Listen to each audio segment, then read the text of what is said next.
प्रश्न संख्या 1, क्या पी क्यू आर के लिए यह सही है या नहीं। यहाँ पर आपको दो कंडीशन दी गई है। तो त्रिभुज होता है पी क्यू आर, उसमें हमेशा किन्हीं भी दो भुजाओं को हम जोड़ें, जैसे मान लो ये पी है, ये क्यू है और ये आर है।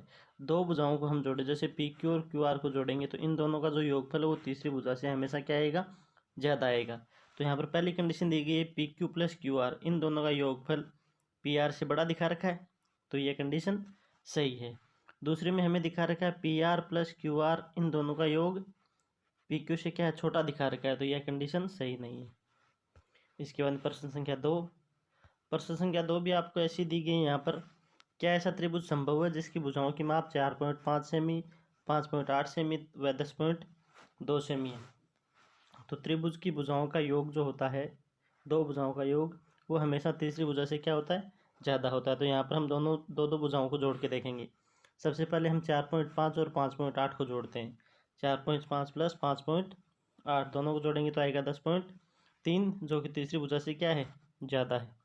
दूसरी बार हम जोड़ते हैं आगे वाली दो भुजाओं को, 5.8 और 10.2 को, तो 5.8 प्लस 10.2, इन दोनों का योग होता है 16।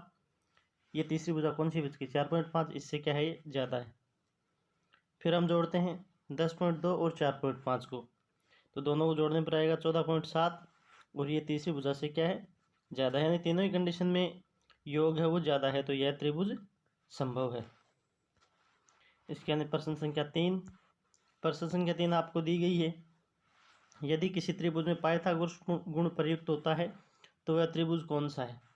तो पाइथागोरस क्या होता है, पाइथागोरस जैसे एक त्रिभुज होता है, ये पाइथागोरस का नियम है वो केवल समकोण त्रिभुज में लगता है। समकोण त्रिभुज है ये, इसमें यहाँ पर 90 डिग्री का कोण होता है। 90 डिग्री के सामने की जो भुजा है इसको कर्ण बोलते हैं।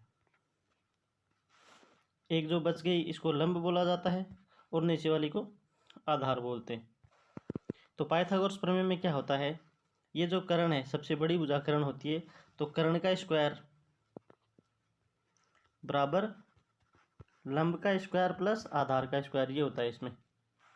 यानी कर्ण का हम स्क्वायर करेंगे और लंब और आधार के स्क्वायर को जोड़ेंगे तो कर्ण के स्क्वायर के बराबर आएगा। आगे देखते हैं इसमें फिर क्वेश्चन नंबर 4, यह भी पाइथागोरस पर आधारित है कि एक त्रिभुज की भुजाएं 3 सेमी, 4 सेमी और 5 सेमी है, तो दर्शाइए कि वह समकोण त्रिभुज है। तो अभी आपको बताया कि पाइथागोरस प्रमेय केवल समकोण त्रिभुज में लगती है, तो हमें यहाँ पर प्रूव करना है कि यह समकोण त्रिभुज है। तो हम पाइथागोरस प्रमेय लगा के देख लेते हैं।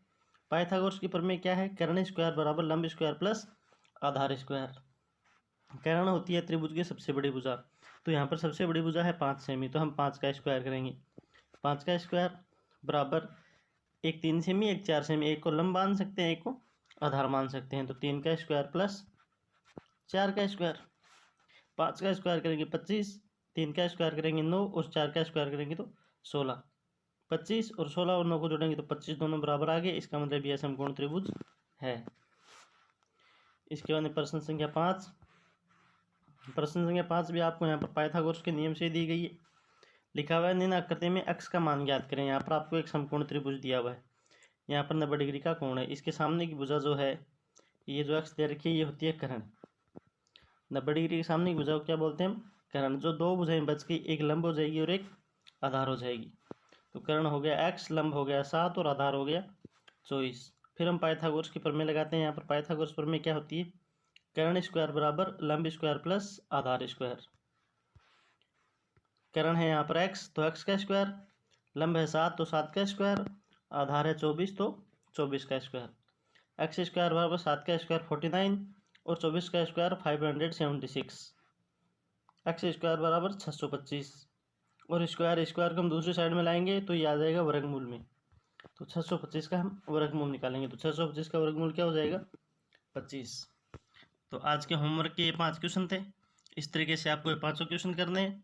वीडियो अच्छा लगा हो तो लाइक एंड शेयर करें तथा चैनल को सब्सक्राइब जरूर करें।